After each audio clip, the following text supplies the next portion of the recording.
fan, fuera del tema laboral, le doy like en Twitter solo a posts relacionados con ese tema. Y te da, pero unos insights increíbles. O sea, pero no tiene que ver con ninguna otra plataforma. De este hackeo ha pasado, este tío ha hecho este repositorio que hace esto, esta nueva vulnerabilidad se ha descubierto. Entonces, al final, si juntas eso, entrenar las redes sociales con este tema que te interesa, y luego al final, amigos del sector, así te mantienes actualizado solo a la mínima que te guste programar. Qué bueno. También las listas de Twitter, no sé si las usáis. Sí, yo sí utilizo a nivel personal bastante lo de las listas, más las segmentas por diferentes intereses. Y chicos, como full stack, ¿cuál ha sido el proyecto, no sé, más desafiante y qué aprendisteis de ello cuando os ocurrió? Es que... Venga, Tollos, dale Tollos, que estás muy calladito. A ver, hay cosas bastante complejas, ¿no? O sea, nombres por otros temas no puedo decir, ¿no? Pero integraciones que sí que tienen bastante responsabilidad detrás, ¿no? Y que tú te pones un poco a construirlas, pues eso, con esa mentalidad muy, muy bootstrap que tenemos nosotros, de vamos poquito a poco viendo cómo todo pasa, ¿no? Y al final te vas encontrando con monstruos que dices, uy, cuidado en este punto. Sobre todo en mi caso, yo empecé como desarrollador de front y sigo siendo desarrollador de front, ¿no? Pero sí que es cierto que, bueno, hay un momento en el que es como decía Jonathan, tú si quieres ser capaz de hacer cualquier cosa, tienes que saber un poquito de todo. Entonces tienes que saber un poco de back, tienes que saber un poco de bases de datos y nunca viene mal también saber más de estas cosas, ¿no? Entonces yo creo que el principal problema es cuando te das cuenta de que estás construyendo cosas más grandes de lo que realmente piensas. Ahí hay momentos en los que ya te empiezas a dar vueltas a la cabeza, a pensar, hostia, esto lo hice eficiente, no lo hice eficiente, será escalable, no será escalable. Pero esos son más problemas, te diría, de un nivel 2 de full stack. O sea, de primeras yo creo que lo más importante es coger algo, coger una idea y pegarte con ella, intentar ejecutarla de cualquier forma. Y tú por el camino ya vas viendo, pues oye, por el front qué tengo que hacer, por el back qué tengo que hacer, por bases de datos qué tengo que hacer, qué me conviene más. Y eso combinado con una actitud de intentar aprender siempre y de tener ese apoyo normalmente de gente que ya sepa, de referencias de gente que ya sepa, teniendo todo eso al final van saliendo las cosas. Y luego tú también te acostumbras a proyectos más grandes. O sea, tu nivel de tolerancia al riesgo y tu nivel de tolerancia a los fallos va cambiando. Con el ese es un muy buen skill, para emprendedor, para programador y para cualquier cosa, el curtirte. O sea, yo esto, por ejemplo, los que ya me conocen, yo me dedico al tema de e-commerce y una cosa muy harta en los e-commerce es que tú puedes ver la facturación de las tiendas. Entonces, tu tolerancia al riesgo, digamos, va cambiando. Primero te acojonas por una tienda que factura 1.000 pavos al día y luego te parece poco. Dices, bueno, si la lío aquí tampoco pasa nada, ¿sabes? Entonces vas un poco tolerando más y eso solo se aprende a base de práctica, siempre, y a ser constante. Oye, y ya que estamos, ¿podríamos explicar la diferencia entre frontend, backend, full stack y cómo encajan estas especialidades dentro de lo que es el desarrollo de software en general? ¿Le das tú, Yomis, que no has hablado casi? ¿O le doy yo?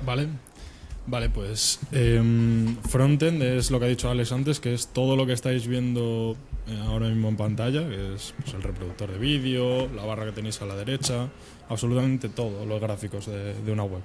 Y backend es todo lo que se encarga de procesar la lógica a nivel de servidor, es decir, autentificar de que el usuario que estás conectado eres tú, que la ruta en la que estás despliegue el frontend que tú estás viendo, este tipo de cosas. Esa es la principal diferencia. No sé si vosotros que tenéis más experiencia me podéis... Pues con lo que dijo Yomis, un full stack generalmente es el que hace un poquito de todo esto. O sea, hace de front, hace de back y sabe un poquito de base de datos porque esa vista, eso que ustedes están viendo, se comunica con ese backend y ese backend pues tiene que almacenar datos en una base de datos, o sea, es donde se almacenan las cosas. Pero ¿qué pasa? Que hay gente que se especializa en ciertas cosas. Suponiendo Toyos es muy pro en front, sabe de back, pero se especializa en front. Hay gente que, como nosotros en nuestro caso, sabemos más de back, pero también tocamos front cuando toca, pero no es nuestro en lo que más destacamos. Entonces lo bueno de ser un full stack es de que siempre vas a poder apoyar en todos. Por ejemplo, si tienes una startup pequeña tuya, Vas a poder trabajar en todos los ámbitos, pero te vas a especializar en algo generalmente. Siempre lo vas a hacer a medida que vas aprendiendo, vas viendo qué tecnología te va a gustar y con cuál te vas a quedar.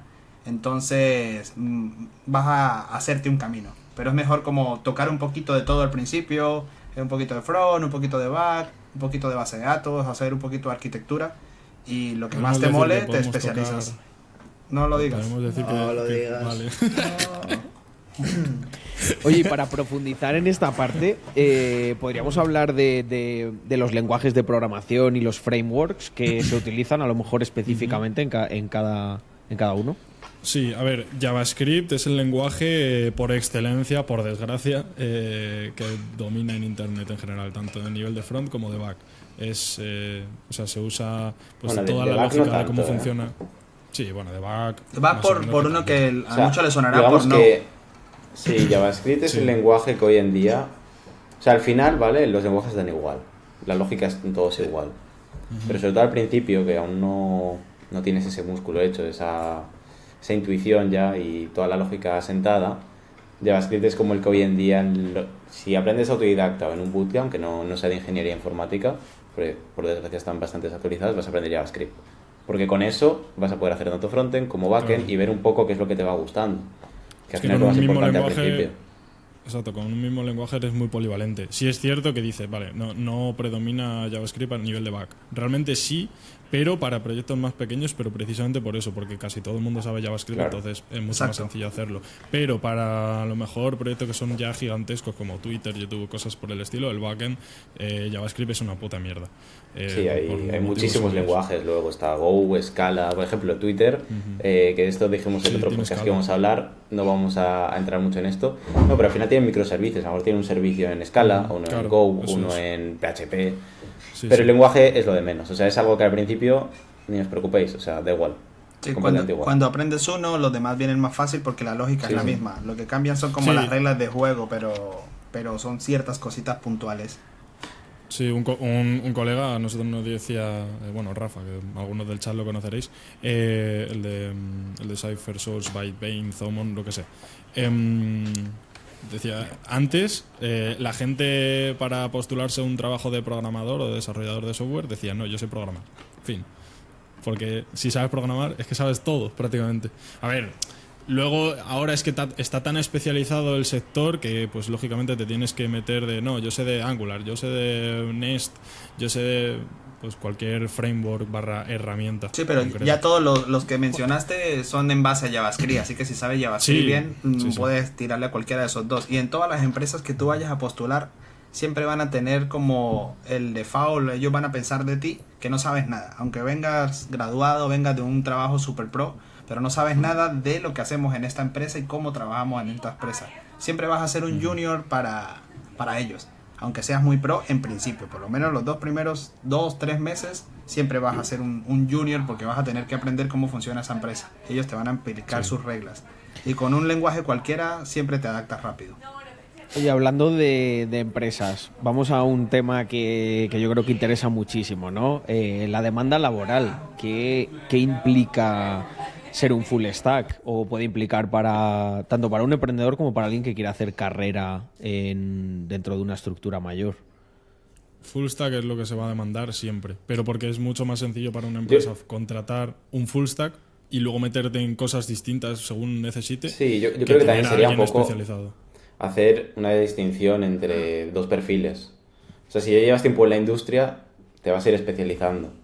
Salvo que quieras emprender, y ahí ya sí que te va a tocar incluso transicionar a un perfil más de negocio, incluso híbrido de programación negocio.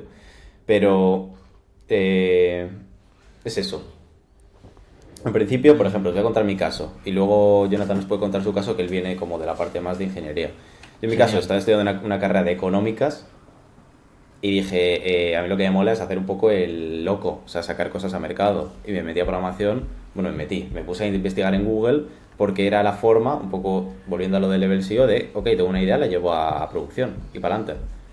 Y luego haces eso y empiezas a tocar todos los palos, digo la frase mágica, y ya te vas especializando y dices, vale, me mola más esto, me mola más lo otro. En mi caso, no puedo dar el punto de vista de trabajar en una empresa más normal y cómo especializarte ahí, Pues he tenido la suerte ya de conocer a todos los que estamos aquí y empezar a liarla ya desde el principio. Pero aquí Jonathan o Alex Toyos y Jaime también, que están en empresas más normales, os pueden dar ese punto de vista de ese primer trabajo, cómo se especializarse y demás. Sí.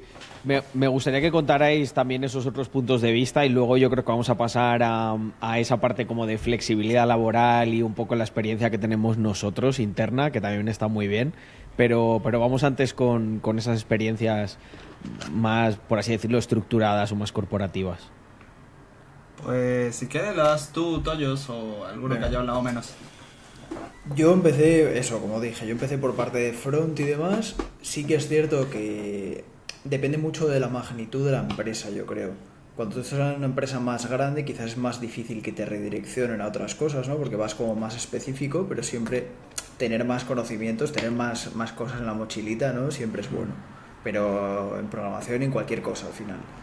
Entonces yo empecé, por ejemplo, a nivel de front, pero una cosa que hice, llegado a cierto punto, a mí me ofrecieron hacer cosas de back y lo que hice fue no decir que no.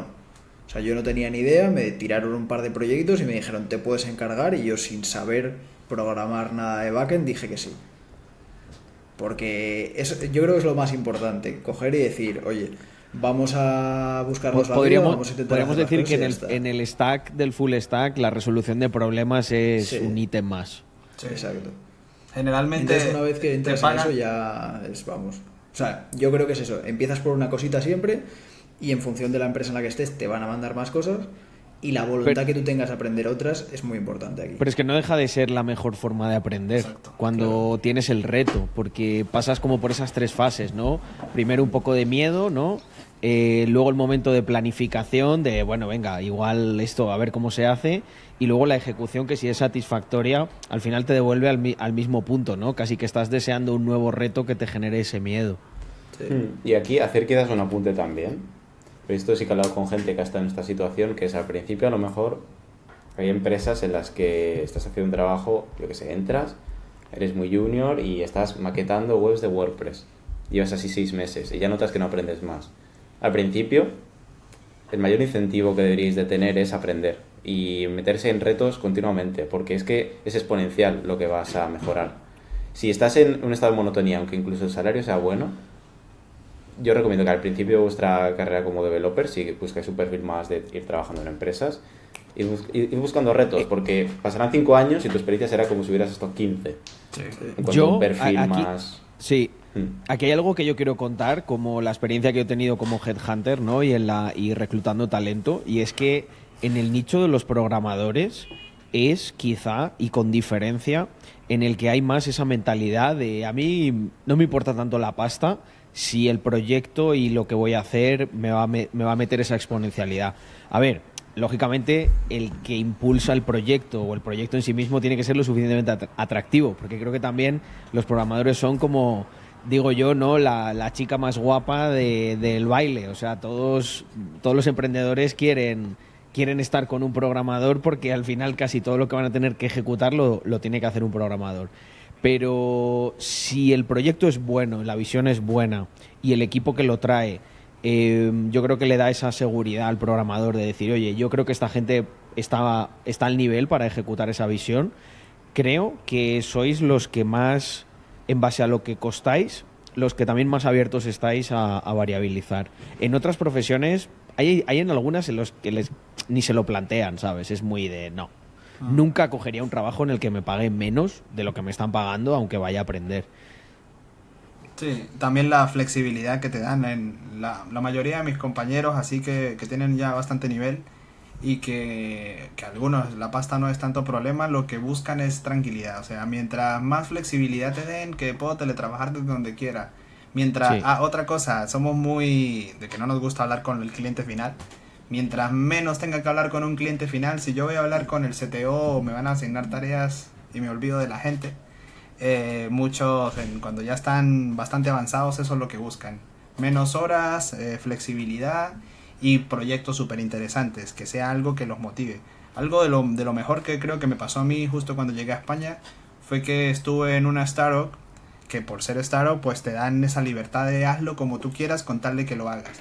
Entonces, ¿qué pasa? Que yo con mis compañeros nos decían, oye, hay que hacer una integración de juegos con puntos y login en Twitch.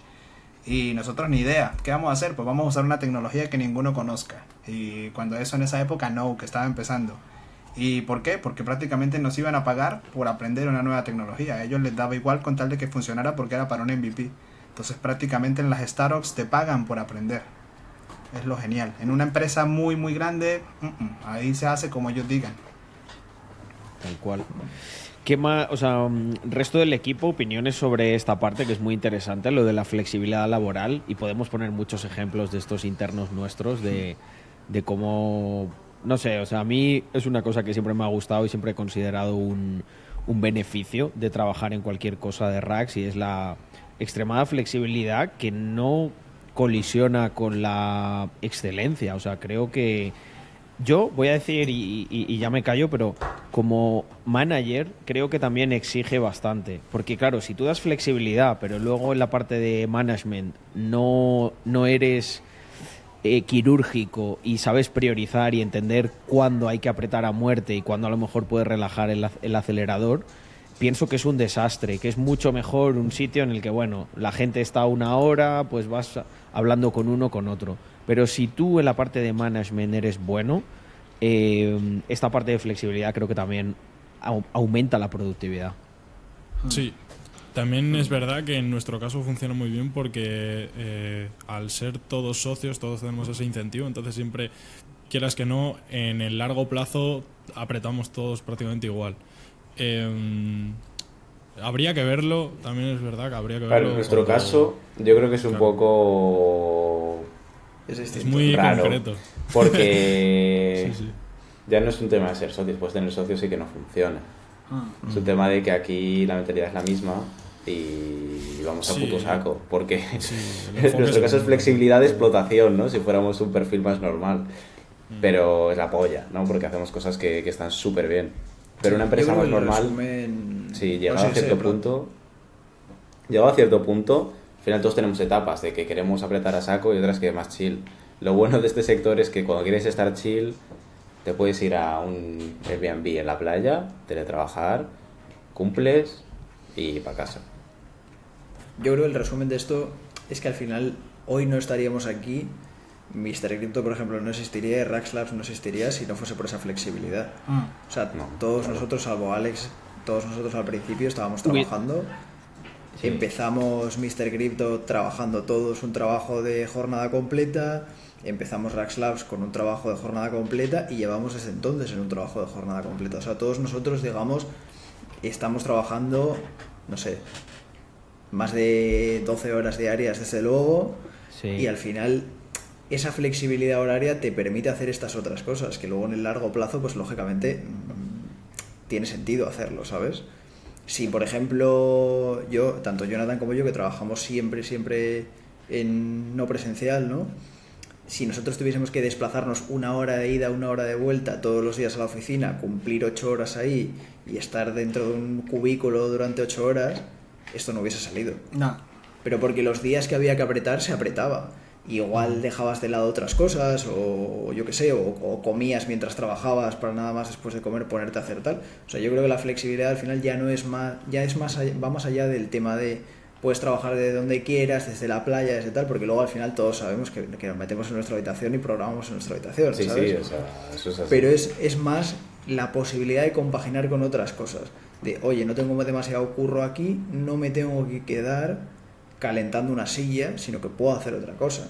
Al final cuando trabajas por objetivos, lo que quieras. Exacto, cuando trabajas por objetivos sabes que va a haber épocas de ir a saco y épocas más chill. El estar en, ya no programación, sectores que vas a objetivos o a retos. Es que no tiene sentido estar 8 horas calentando una silla en una oficina presencial, ¿no? Y hay muchas empresas que son así, no que no les importa si cumples el horario con tal de que el día que tú dijiste tengas las cosas que prometiste. Entonces tú podrías darle muy a saco, por decir, el lunes y el martes y tener el resto de la semana para tu proyecto con tal de cumplir para tu empresa, que es más o menos como hacemos nosotros. Bueno, en mi caso la verdad es que yo salgo muy temprano, pero eso también es eso, o sea, conseguir un curro en el que salga a las 3 de la tarde no en todas las áreas se puede conseguir.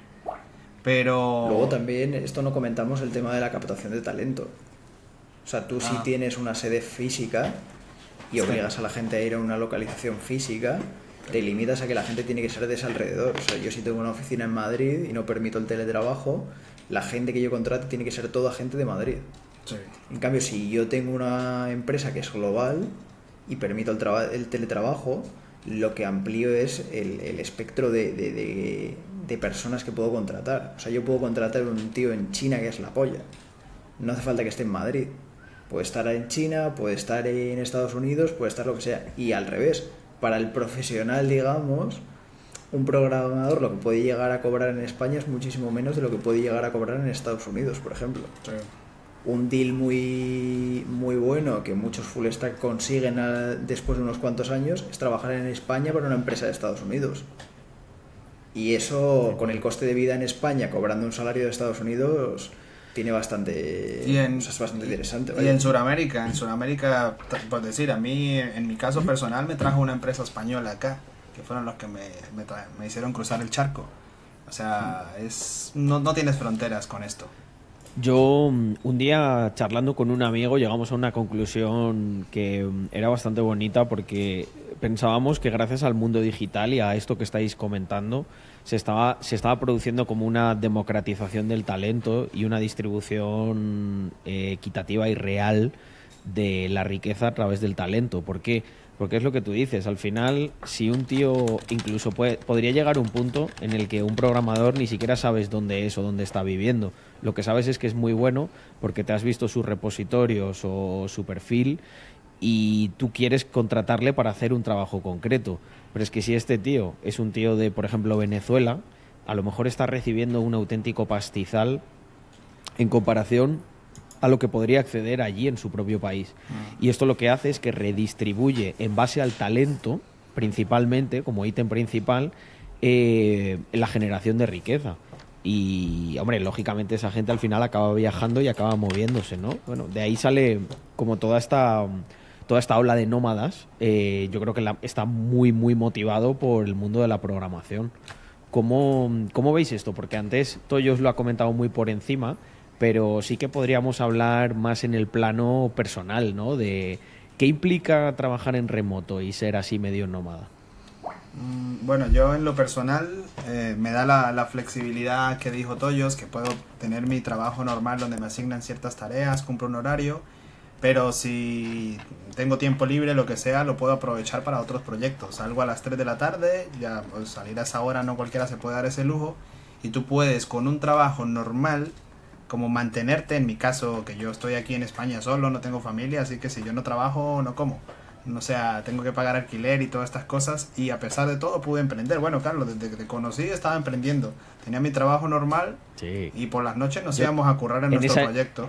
En esa época yo también trabajaba. Exacto. Por las mañanas como asalariado. Exactamente, pero no, lo podíamos hacer, y eso es algo que te da mucha flexibilidad, el teletrabajar o poder moverte de la oficina que tú quieras o trabajar desde donde quieras. En este caso, por decir, yo me quisiera reunir con Yomis, podríamos ir mañana al coworking de Mr. Crypto, podemos hacerlo desde casa, o sea, puedes hacer lo que quieras y sin ¿cómo se dice? Sin tanto problema. Y además de que, bueno, también lo comentó Toyo, del talento al que puedes recurrir siempre en este formato online.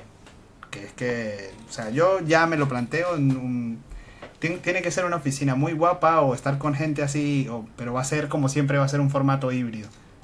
Cuando quiera ir a la oficina, que valga la pena de verdad, porque es que te acostumbras al teletrabajo y además de que rindes muchísimo, porque estás en tu casa, no tienes que, bueno, la gente que tiene niños o lo que sea, también puede estar pendiente de ellos, pueden administrar estar pendiente en su hogar y a pesar de todo trabajar. Es que eso no todas las áreas se pueden. En mi caso, ahora que aparte de Rax Labs, estoy en Disrupt, que también ahora justo estamos, dentro de un par de semanas sacamos el bootcamp de Full Stack. Tengo oficina y voy a la oficina cuando no tengo que programar, porque sí que a veces, si estás todo el día en casa, que es lo bueno y lo malo, ¿no?, del teletrabajo, a veces estás como, hostia, quiero cambiar un poco de ambiente o que no separas. A mí esto me pasa mucho en Valladolid, antes de mudarme a Barcelona, el espacio de ocio, de trabajo, de descanso. Si mantienes la misma rutina de full nómada, full focus durante mucho tiempo, yo al menos personalmente me quemo fácil. Y eso, tener una oficina guay, Yo creo que ayuda mucho a hacer ese cambio de chip. Hay que tener como una base Sí. de operaciones, ¿no? Exacto. Yo soy Un también piso- muy un de piso esa... franco. Sí, Hay que- un piso franco. Sí. Tal cual. Pues oye, os tengo que contar una cosa sobre esto de un piso franco que igual vamos a tener en Barcelona. Anda, Pero bueno, cositas. eso es... Sí. Nada, estamos ahí a tope, pero luego os contaré más. Oye, esta es una pregunta así un poco random, pero ¿alguna vez, o sea, no sé, habéis tenido alguna vez alguna experiencia extraña como programando en full stack? No sé, tipo descubrir algún easter egg en el código, no sé, algo así de ese tipo que pudierais Sí, contar gracioso. sí. Jonathan pero- conmigo tuvo unas cuantas. Sí. Ah, o sea, nos los dejamos entre el equipo, no lo sabía yo esto. Bueno, yo, Experiencia. Sí, yo, eso también. yo he tenido también de que he aprendido en este sector de que por muy grande que sea una empresa, a veces hay guarradas por ahí que cometen, hasta los más grandes hacen cochinadas en el código. Y bueno, tengo una experiencia ahí ya saben, con una agencia de facturación de una región de España que me devolvía los errores en otro idioma, en un El País Vasco, en euskera. en euskera. Sí. Y pero ¿por qué no me devuelven los errores en inglés o en español? No, en euskera. Y me pareció muy raro, o sea, no sé por qué el nacionalismo en el Sí. código. Nacionalismo en el código. Sí, Es sí. Título absurdo, perfecto tío. para, Es que- para TikTok. Álvaro. Error en base 64 es el euskera, básicamente.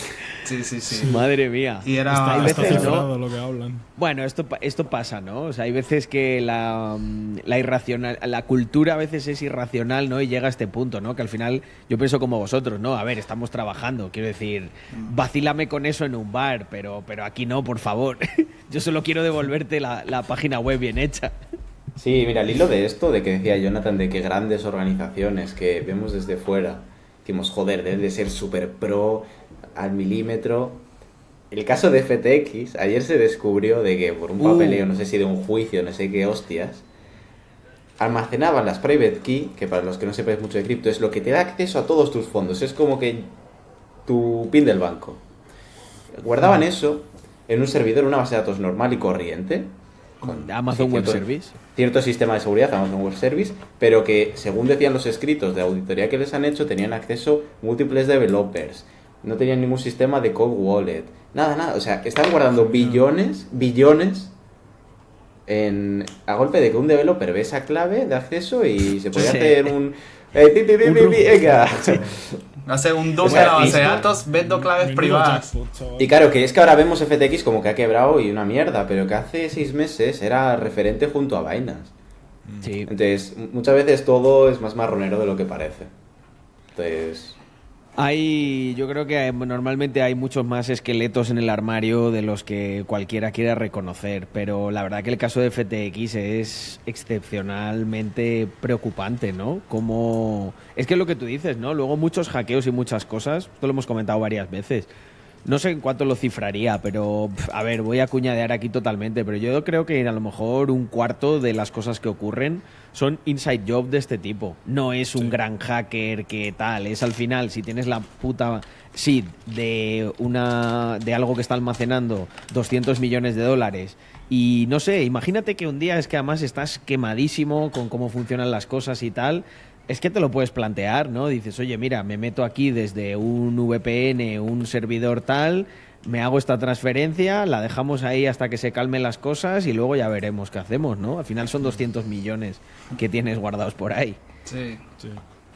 A mí lo que me pasó a nivel de así curioso fue a la hora de hacer el contrato de Ibiza. A la hora de testear, nosotros testeamos en Hard Hat, ¿vale?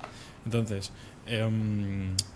pasaba que cuando pones como muchos reverts, como muchos errores que pueden salir, muchas maneras de las que puede hacer revert una transacción, o sea, se comportaba de una manera un poco como impredecible. Digo, ¿por qué coño pasa esto? Comento esta cosa que no tiene nada que ver y ya no pasa. Y no, precisamente es que era un bug de Hard Hat. Ya. ¿Sabes? Que no lo han arreglado. En programación hay que lidiar mucho con la frustración y el 99% es tu culpa, o sea, tú mismo te sientes tonto por estar molesto cuando lo descubres, va, qué tonto soy. Pero a veces el entorno te juega feo, alguna versión mal di instalada. la frase esta de Podemos y los bugs. que es tuya. Dila, dila. No tuvo retweets ni nada de esa frase. No, era lo de Podemos con la ley es como un programador novato culpando al ordenador de los errores de su código o algo así. Muy buena. Spoiler, estás tú equivocado, no el código. Sí, tal cual. Tal cual. Pasa mucho. Efectivamente. Es normal equivocarse. Algo que pasa mucho en programación es que a medida que vas aprendiendo, te va dando asco lo que hiciste hace Es una meses. cura de humildad el aprender. Siempre. Y es que ahí además lo cuantificas. Yo, por ejemplo, con Jonathan, ahora ya no tanto, pero hace años sí que estábamos muy codo con codo. Mientras él programaba, yo estaba haciendo otras cosas. Y me acuerdo que muchas veces, a mí me hacía sentir súper útil porque yo en esa época no sabía programar, pero sí que es verdad que soy un tío que tiene un espectro en cuanto a la lógica y eso bastante amplio. Y me acuerdo cuando, ¿te acuerdas, Jonathan, no? Que nos poníamos y yo a lo mejor le daba ideas random a Jonathan y no es que le ayudase a resolverlo, pero a lo mejor sí que le ayudaba a decir, hostia, es verdad, a ver así, ay, no me lo puedo creer. Y él me explicaba y decía, era un fallo muchísimo más tonto, no había que profundizar. Sí, y Carlos, programando es el patito eso. de goma de Jonathan. Sí. Enséñalo, Jonathan, que tienes uno ahí, ¿no? ¿Nuevo? ¿Cuál? ¿El patito ¿El doble? pato? Bueno, esto Sí. es una metodología que se usa en programación. No sé si se ve. Espera, Se que ve, te lo se ve. no, croma. Ahí no, atrás. Buah. Ahí. Este No, es pero- uno que tengo, pero ya voy a ir a buscar el nuevo que me llegó. El guapo. Y yo mañana recojo el otro. Vais a flipar en el siguiente. Sí. Pues lo que está diciendo Carlos de que le daba idea random a Jonathan en un problema. O sea, al principio sobre todo y luego también vas a estar frustrado muchas veces porque hay problemas que no encuentras la solución.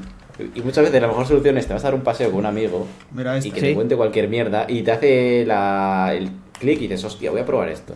Mira, Pues ahí consejo... El- top. Hostia, dame el pato Balboa. Es Rocky Pato Balboa. Ya es grande, ¿eh? El pato. Es Rocky Balboa y viene Enorme. Bueno, sí, de grande. y viene en su tinita y todo. Mira. Sí. ¿Pero es de goma o de qué es? Es de plástico duro, es como un Funko, Ah. solo que son... plástico duro. Yo es, creía que era de goma. es igual que los Funkos, pero son patitos y tienen de todo, o sea, hay de todas las Cuenta, películas y todo. cuenta por qué le gustan tanto los patos a los programadores. Porque Jonathan. es una metodología que tú generalmente, que es algo que yo hacía con Carlos cuando eso, que ni sabía que era una metodología, que es tú le cuentas a alguien el problema que te está ocurriendo. Generalmente tú le cuentas, mire, sabes que cuando hago esto no me compila y tengo esta variable por esto o por y. Entonces, generalmente cuando le estás contando a alguien tu problema, tú mismo ves la solución. Pero ya va, espera, ya te muestro, espera que corrijo esto y te muestro. Y así, y al final lo solucionas solo. Generalmente yo, cuando le voy a comentar a algún amigo lo que me pasa, cuando se lo voy a compartir, lo soluciono. Y lo del patito de goma es porque a veces en una oficina o en ambiente cerrado tú no puedes estar molestando a tus compañeros. Porque están ocupados o lo que sea, pues tú se lo cuentas a tu patito lo que le pasa, lo que te pasa a ti, y tú mismo ves el error. Sí, y es muy curioso por lo que sucede esto, y es que tú cuando quieres expresar un problema de por qué te pasa algo, aludes a ciertas variables que no habías aludido antes y ves por qué te has equivocado. Y por eso pasa mucho de que voy a preguntar algo y justo 3 minutos después ya das con la solución. Y siempre es después de que lo preguntas. Sí. Oye, una cosa que me interesa mucho, porque vosotros trabajáis siempre por sprints y sé que hay veces que os metéis mucha caña y creo que en los programadores se parecen mucho en general a los emprendedores, o por lo menos los emprendedores buenos que se aprietan a sí mismos. ¿Qué ha sido lo más loco que habéis hecho por cumplir un plazo? Y yo creo que tenemos algún ejemplo Lo de ahí. Ibiza, lo de Sí, Ibiza, lo de claramente. Ibiza con O diferencia, sea, sí. loco y rollo Mira, de película. O va- sea, vamos a poner en situación, ¿vale? Queríamos hacer la venta de entradas en Dutch Auction, ¿vale? Que es pues un tipo de subasta en el que empieza en un precio y va bajando constantemente hasta que, bueno, pues acaban todas las entradas. Y cuando ya estaba todo desarrollado, Carlos dice, no, así no puede ser. No puede ser. Y quedaban 4 días para la venta de entradas. ¿Qué pasó? Que el Menda se tuvo que dar 4 días seguidos programando y se rehizo el contrato entero. Y ya no eso. El equipo estábamos. Yo en un camping en Galicia con internet discutible. Jonathan en Venezuela sin luz. Sí. Y O sea, bueno, ¿tú espera, dónde espera, estabas? aquí ¿Estabas yo- en casa? yo quiero o- contar Estaba en casa, pero estaba también Sí. hasta arriba. Sí. Yo Sí, quiero contar pues una sí, cosa sí. muy graciosa y es que mientras teníamos las reuniones para organizar todo esto, había veces que a Jonathan se le iba la luz y se iba un rato y volvía. Sí. Alexfu tenía una conexión auténticamente de mierda. Fue muy yo loco. en Venezuela, Bueno. el día que teníamos que deployar el contrato porque se nos acababa la cuenta regresiva para allá, que la gente comprara las entradas, se me fue la luz en ese momento, justo donde estaba, y yo era el que tenía el acceso al Amazon para poder desplegar todo. Entonces me acuerdo que me fui con la lacto a donde una señora que alquilaba wifi allá en Venezuela, y tenía antena y tenía planta, entonces ella tenía luz. Pero ¿qué pasa? Que el internet era muy mierdero y no me servía para conectarme al Amazon. Entonces, pero sí me servía para hablar con ellos. Entonces me tocó por teléfono decirle a Yomis que paso a paso, ¿qué ves? No, veo la pantalla de conectar. Y así lo deployamos así por teléfono porque yo no podía acceder. Pero y había que cumplir. No, pero que siempre nos pasa, macho, las putadas estas en los peores momentos. Cuando deployamos el contrato de Mr. Crypto, la red se cae. Cuando vamos a hacer el minteo, el wifi de Víctor se cae. Que nunca se había caído además. Ya ves. STL fue Ya bueno ves. también, Menos mal que sí, fuimos, que fue. cuando deployamos el contrato, menos mal que estábamos con dos carteras frías. Sí, porque bueno, también no sé qué error teníamos, que al final tuvimos que poner la de Alexfu, si no me La equivoco. tuya se había No, la quedado mía. pegada a una transacción y La decía mía se ahí quedaba- process. La mía, mi Trezor, que tampoco me ha fallado nunca en la vida, ese día falló. No. El que Toyos con los Con el S7L, no sé si os acordáis, pero el S7L originalmente tenía otro aspecto. Ah, sí, claro, que tú, Era otra que web. tú habilitaste el contrato Y que no una- era. el- Revelaste No, los no que... solo eso por tu lado, pero por el mío, por ejemplo, la parte de front, el look del S7L era totalmente distinto. sí, que lo cambiaste en el último Cuando subimos Sí. la web, nos dimos cuenta de que en producción aquello no tiraba ni para Dios. Ya. Claro, lo sacábamos en hora y media, 2 horas. Y en ese punto dijimos que es más sencillo, arreglarlo o hacer uno de cero. Y entonces la web que veis del S7L se hizo efectivamente en hora y media justo antes de lanzar el estándar. Pero porque fue algo que dijimos, hay que sacarlo esto por cojones. Sí, Y nos y cuando metimos tuve ahí que- a tal. Cuando tuve que hacer el drop de los STL de offshore y de Mr. Pumpkin, los gas fees se multiplicaron por 4 en Polygon. Sí, te fueron O sea, me como... salió a 60 pavos. A 60, Sí. 80 pavos el drop. Sí, Eso pasa. Que nos no ha me habéis pasado pagado. varias veces lo del gas, que justo el día Sí. que vamos a deployar algo, macho, está a tope. Bueno, eso pasa, pero en el sector las prisas las pagan bien. Cuando tú trabajas para alguna empresa, si freelanceas, si quieren algo para allá porque el programador quedó mal, porque lo que sea, te lo pagan caro.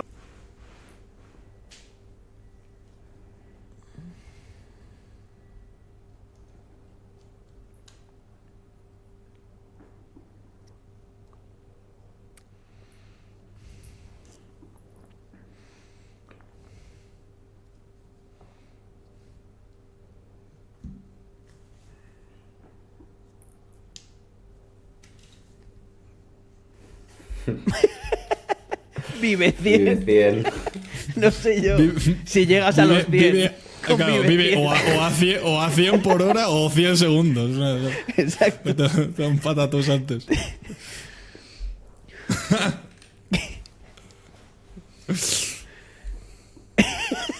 Todo guapo, ¿sabes? Está así. A full de Aderal, chaval. La polla. Madre mía. Eso, a ver, era Colombia, a lo mejor llevaba otras cosas. Ya ves, el Vive Sí, sí. 100, seguro que siendo de Colombia, igual llevaba Sí, algo. Se hacían las Oye, fábricas de harina. Me ha quedado muy claro esta parte de retarse y tal, y que se parece bastante lo de lidiar con la frustración al mundo del emprendimiento en general, ¿no? Por eso yo, la verdad que por lo menos con los programadores con los que he tocado, siempre he visto mucho espíritu emprendedor y la verdad yo, bueno, lo veis, ¿no? Yo disfruto muchísimo trabajando con los chicos. O sea, al final es... Yo creo que durante mucho tiempo en mi vida estaba en un punto en el que tenía muchas ganas de hacer cosas, pero no tenía el equipo como para hacerlas y era muy frustrante, ¿no? Era una sensación de casi de ahogarte con tus propias ideas y ahora, sin embargo, es todo lo contrario, ¿no? Obviamente hay que priorizarlas, hoy hemos estado prácticamente 2 horas priorizando todo lo Sí, que teníamos. Si vierais la lista. Bueno, de era una cosas. lista que tenía que scrollear varias veces. Yo no sé, yo no- Este, Va a ver, yo ya me va a perdía. Va a sonar a chinazo, pero que den por culo, Jonathan. No sabía que era tan larga, de verdad te lo digo. Vale, oye, Jonathan, no sé qué me dice. Me dice, tu browser no está permitiendo que se grabe. Refresca la página. Me lo dice Riverside. Pégale un refresh porque parece que hay algo ahí, no sé por qué. A ver. Estamos grabando con un software que graba las propias cámaras, entonces luego tiene mucha más calidad el podcast final. ¿Te saca 4 vídeos? ¿O te saca un vídeo por Sí, persona? lo saca Y incluso 4 audios. divididos. Sí, 4 audios. Está genial. Vale, Listo. pues ya estamos de vuelta, perfecto. Nada, lo que os iba a preguntar, que al final he divagado un poco, pero era básicamente que hemos hablado mucho de aprender a lidiar con la frustración, de retarse, etcétera, pero lo que os quería preguntar es cómo lidia o cuáles han sido vuestras experiencias personales, que yo creo que todos los emprendedores lo tienen esto, pero quiero el enfoque concreto de un programador. ¿Cómo lidia el programador con el síndrome del impostor? Pues es que son etapas, porque al principio tú pasas por, cuando aprendes a programar, crees que sabes y empiezas a conocer, dices voy a hacer lo que sea y empiezas a conocer gente que de verdad sí sabe, que sabe más que tú, y entonces vuelves como en caída libre otra vez a sentirte que no tienes ni idea.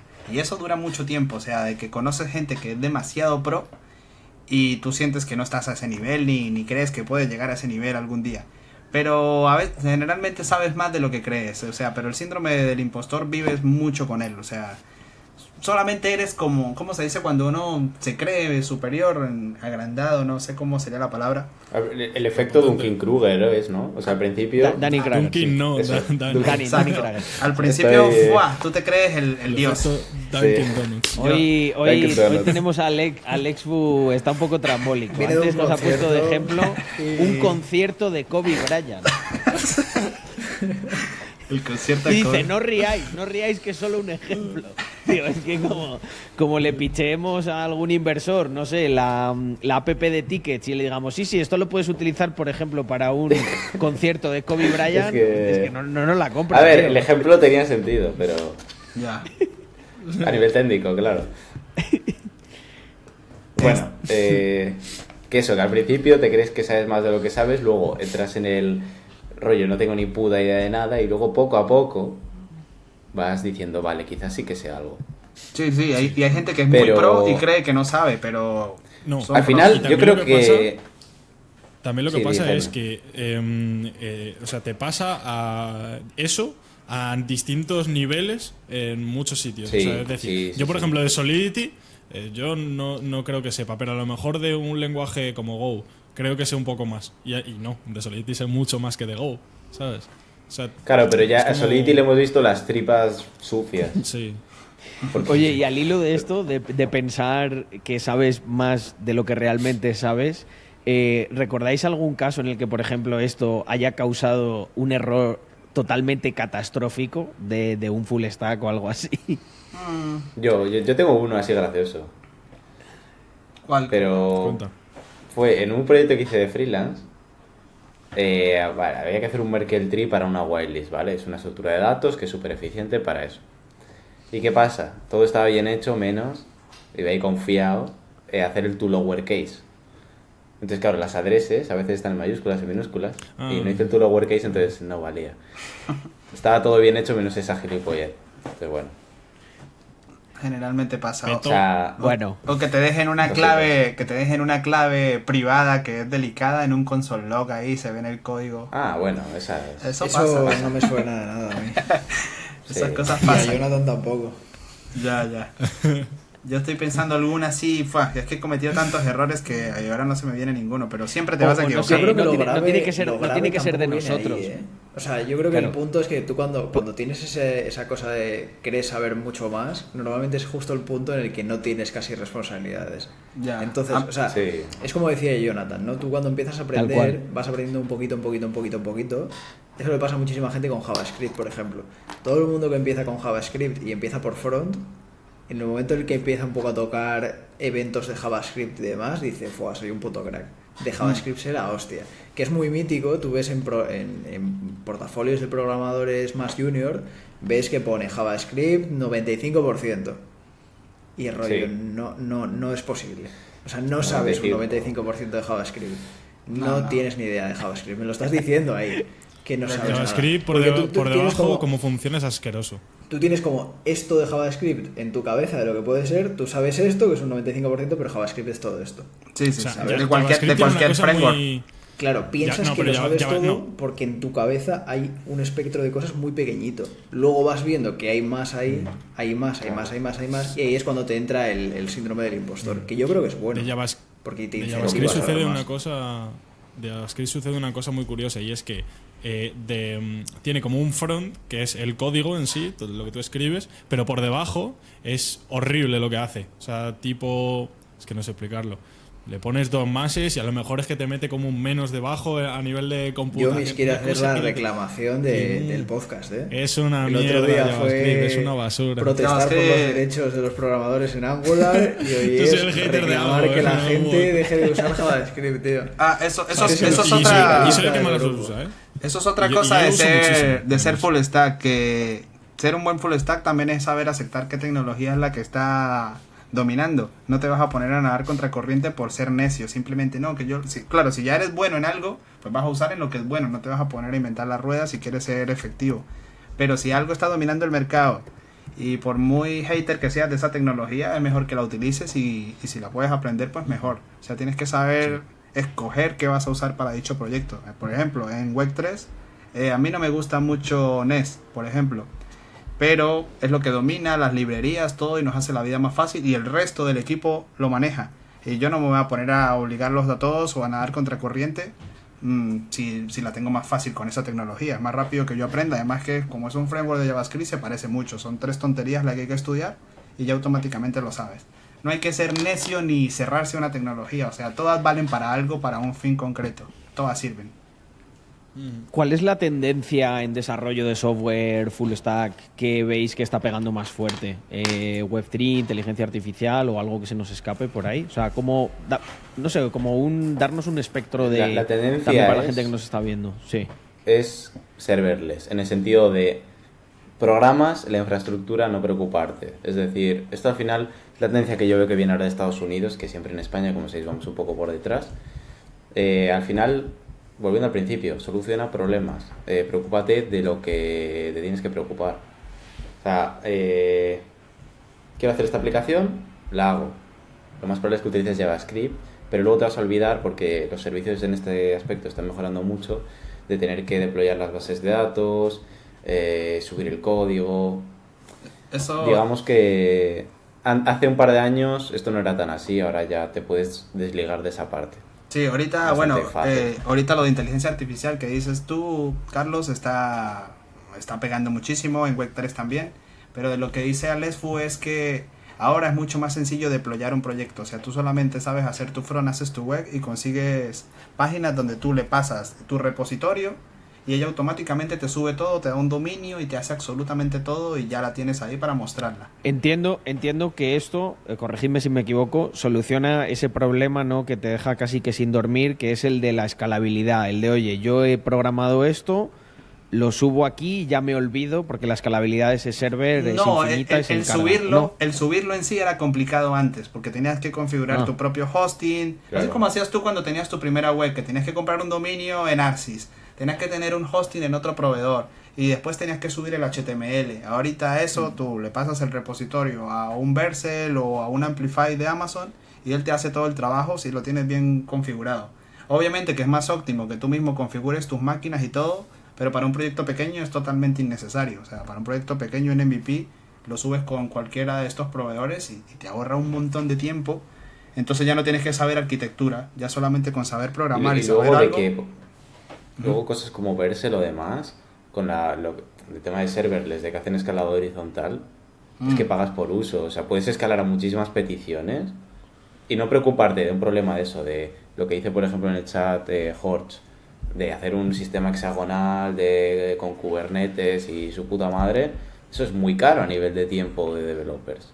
Entonces yo creo que hoy en día hay mucha agilidad de sacar cosas rápido al mercado y que pueden crecer bastante relativamente y luego ya, llegado a un punto de eficiencia, ¿no?, del capital, ya dices, vale, pues contrato un equipo que me haga todo esto de puta madre en Amazon, código súper escalable, pero es eso, que al usuario le da igual. Para Entonces, MVPs la tenemos fácil hoy en día.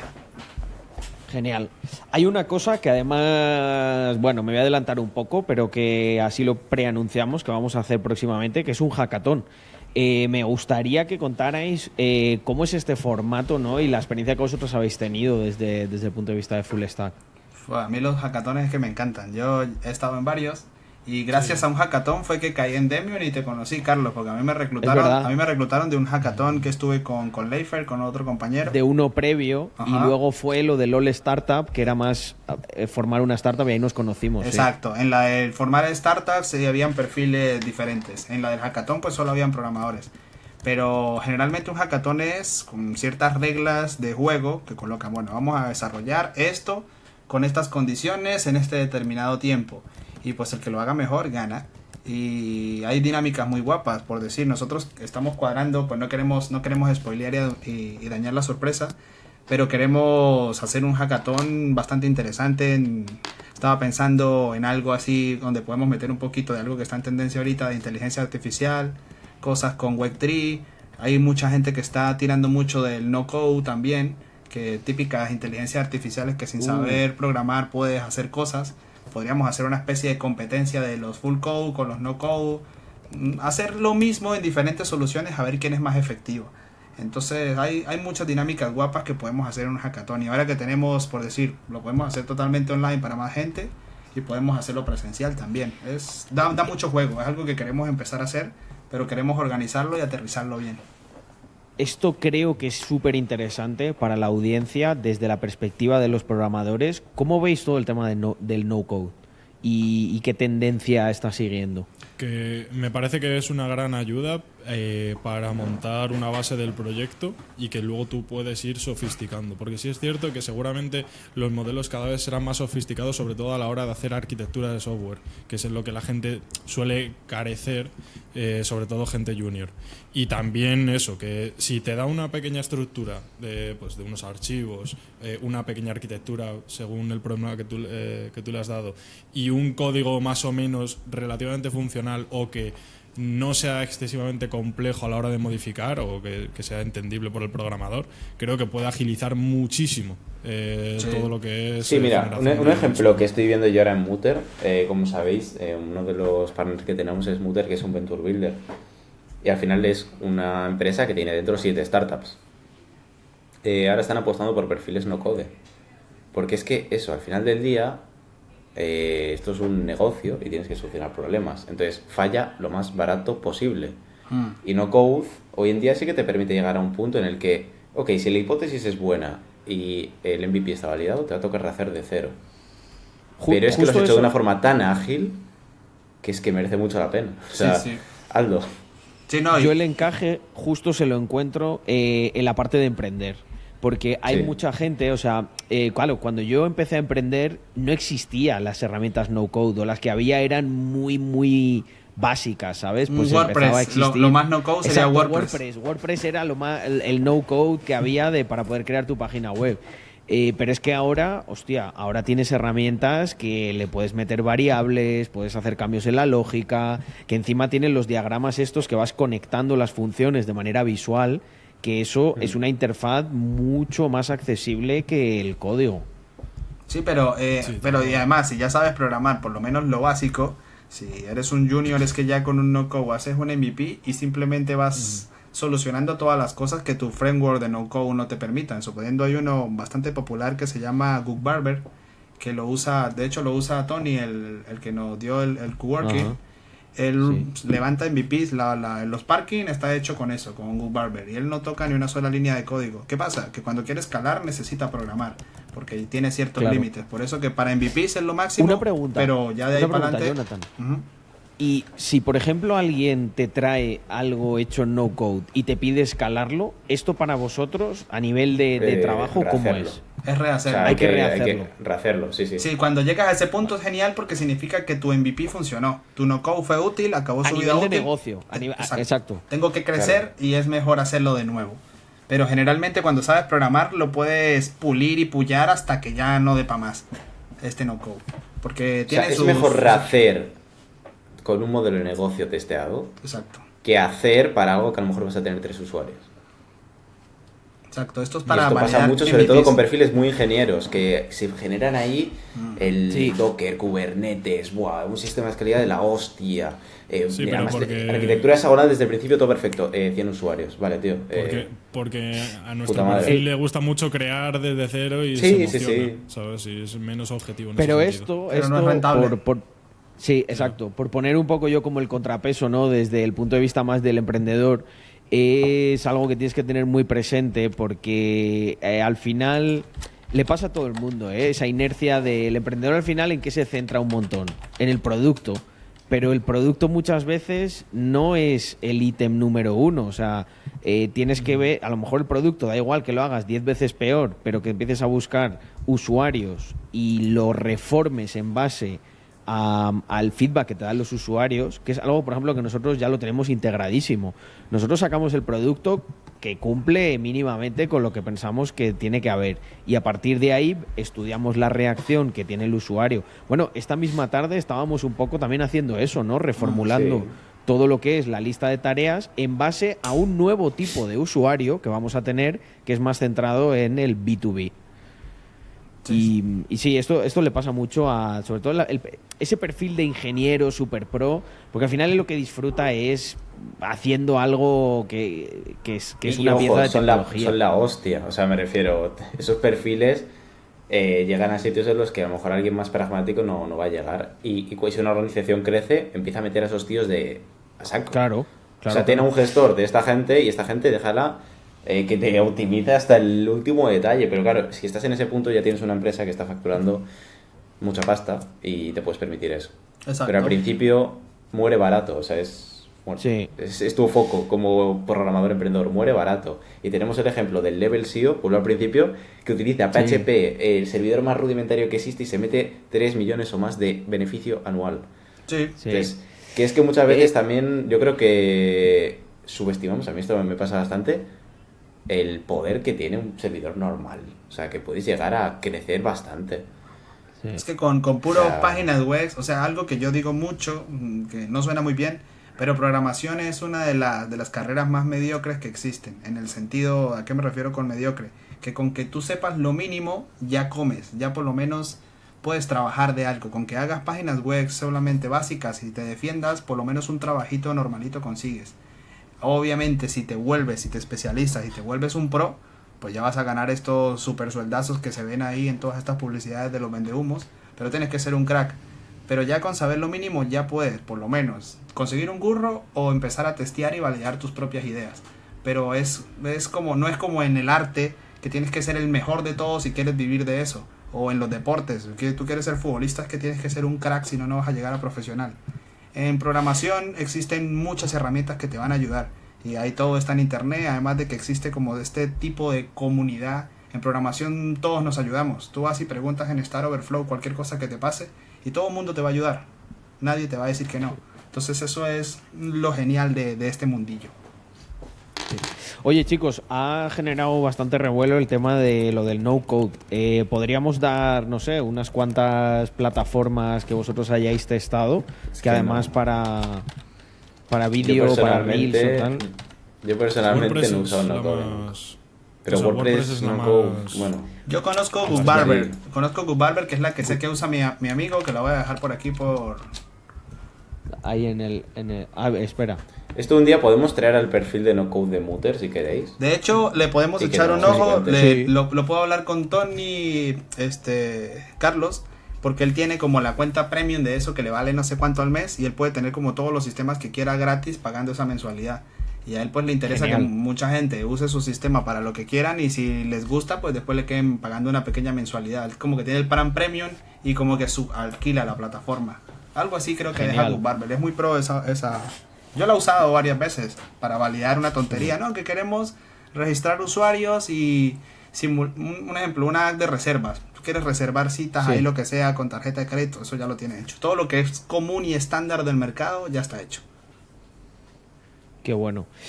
Oye, chicos, ¿qué consejo le daríais a alguien joven o a vosotros mismos si pudierais viajar ahí en el tiempo para empezar y no cometer, ¿no?, algunos errores en este bonito mundo de la programación y del full stack? Yo creo que como para todo, paciencia y constancia. Sí. Aprender Geek. Aprende Geek desde el principio. Cuando ya sepas HTML y JavaScript, a guardar repos. Vigila los console no, logs también. No imprimas cosas por ahí que no quieres que se vean. Yo diría de hacer cosas o proyectos que sean divertidos, o sea, que te gusten. Mire, lo de los y que tests. no sean excesivamente difícil. Lo de los tests Sí, es una buena práctica. Lo que pasa es que al principio casi nadie los usa, pero es muy Contad importante. un poco. También. ¿Qué es esto Bueno, de los test? en Web3, que es donde estamos así más especializados, ahí no puedes hacer la de no subir con test, porque van a La pasar lías. cositas. Pero sí que es verdad que al principio puedes pasar un poco los test, pero luego haz putos test en el backend. En el frontend, yo paso a hacer test en el frontend, o sea, no, pero en el backend haz Te test. podría contar Siempre. cositas, O sea, Son importantes. Chulas. Sí. Cuando ya estás, es lo que hablábamos, cuando ya estás en un alto nivel, todos los tests importan. Claro. Pero Cuando son para MVP, cuatro Pero al mierdas principio- de landings no pasa nada. para MVP Pero- no, pero para MVPs en Web3 sí. Tienes que hacer test en los no, smart en contracts. Web3 si no haces test eres un jodido psicópata. Yo he visto botones de checkout que no funcionan en Black Friday y créeme que es un miedo muy gordo. Vale, eso sí. Ahí también. Esa es dura, Sí, sí. ¿eh?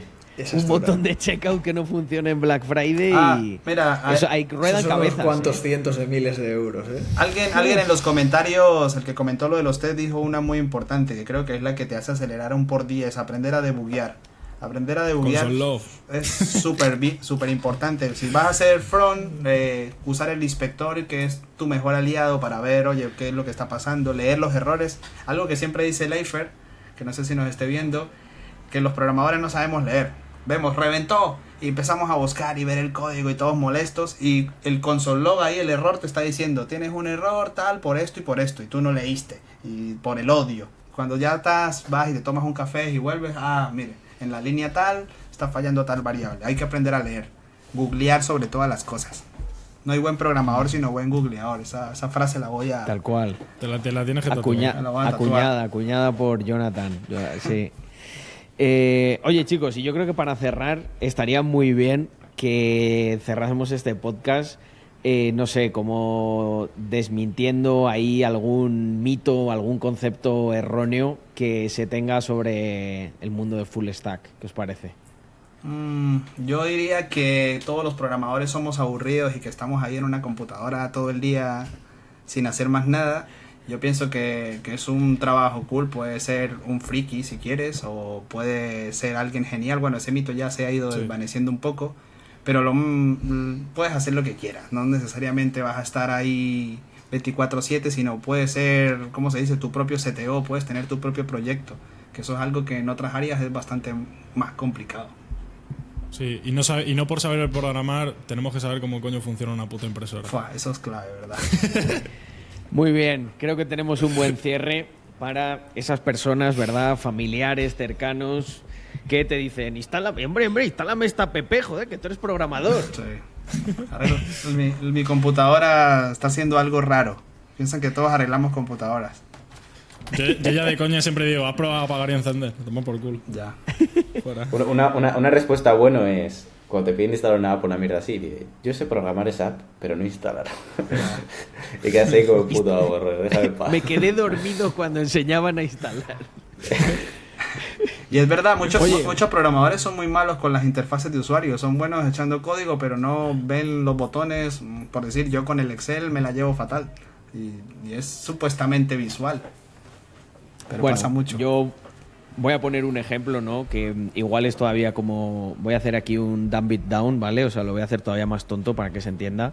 Esto es como, yo qué sé, como si tienes... Un día invitas a tu cuñado a casa y hace pan y le dices, tú que eres panadero, venga, hazme un pan. Te dirá, hoy no, ¿sabes? O no, aquí no hago el pan, ¿sabes? Pues esto pasa lo mismo. Pues chicos, yo creo que lo tenemos. Ha quedado un podcast ahí muy interesante. Muchísimas gracias por estar. Y nada, nos vemos la semana que viene, si os apetece. Joder, hoy lo vamos a cerrar con 136 personas, o sea que not bad. Ya he visto que han preguntado por ahí, se van a resubir los podcasts enteros al canal de Rax, ¿vale? Que lo podéis ver en YouTube, el podcast anterior. ¿Y a Spotify? Spotify yo creo que también los vamos a subir, pero todavía no está subido. ¿Qué más? No sé si ya se han empezado a subir o se empezarán a subir. Vamos a subir pildoritas de este contenido en el Instagram de Rax Labs, ¿vale?